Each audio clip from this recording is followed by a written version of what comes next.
Finally tonight, the benefits of music education for children are well documented. It can boost mental health, enhance creativity, and even improve cognitive functioning. A summer camp program in South Dakota and Minnesota aims to bring all that and more to a special group of campers. And as special correspondent Megan Thompson tells us, there's a little rock star treatment thrown in. The sound of drums, guitars, and keys drift from a building on the east side of St. Paul, Minnesota. But peek inside and you'll see this is no ordinary garage band. This is Rock the Res, a summer camp for Indigenous girls and gender-diverse kids. We want them to feel strong and let them know that they have a voice. We'll get the snare going and then we'll get the hi-hat going. April Matson, who is Sichangu Lakota and Athabaskan, has been the executive director here since 2019.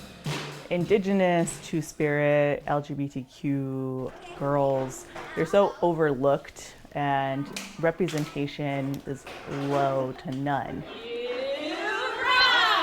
And so this is our way of helping them to take up space, and hopefully they take that courage and they put it into everything that they do. 10 campers from around the Twin Cities attended the session we visited in August. Could you hear yourself better? Maureen O'Brien was teaching kindergarten on the Pine Ridge Reservation in South Dakota when she came up with the idea to start the camp in 2016. Music really wasn't like an extracurricular, very much, at least at the school that I was at. So like music wasn't as accessible.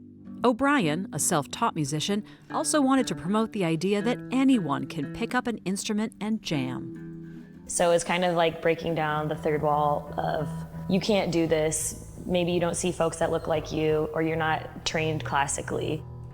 I liked that. There are now 5 Rock the Res camps, including 3 new camps in Minnesota that launched this summer. The program is free of charge thanks to grants and donations, and the band coaches are mostly volunteers. Most of the campers who come in have no music experience, or they've played another instrument, but they've never played this instrument. The campers we met formed 2 bands and spent a few hours each day learning the instruments and parts they chose, working up to a public concert at the end of the week. Well, it's a little bit scary, but it's more fun actually. Raina Spears, who is Ojibwe in Dakota, was the lead singer of the younger band, which called itself Little Rockers with Spirit. I just get sometimes too excited that I try to go really fast, but I know I have to follow the other instruments and they have to follow me too. Spears wrote the lyrics for her band song. Gotta write how I get into the light, and what I mean by that is gotta write how I get like courage.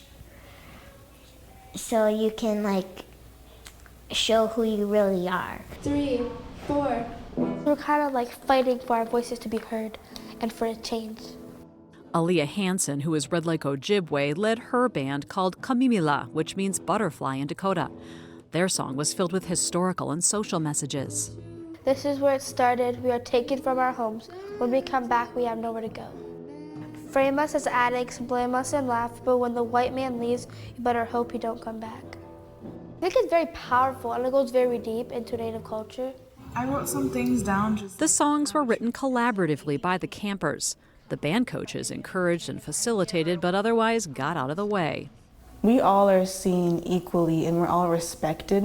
I'm an introvert, so it's hard speaking up, but here, I'm pretty loud here, and I like that I get to like actually interact with people and not feel afraid. This is the only urban Rock the Res camp. The others are held on or near reservations. So some of these campers come from communities where there aren't a lot of other Native kids. At school, I just feel kind of left out on my culture. So here, I feel like I belong more.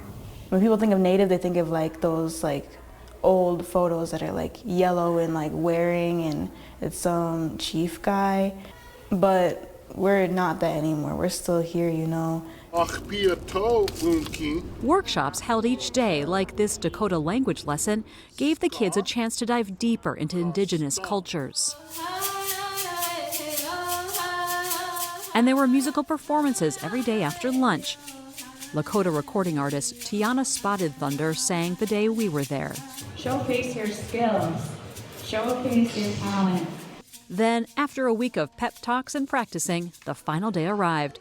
The campers got themselves and each other all glammed up and headed to a park down the street to perform the final showcase for their friends, family, and community.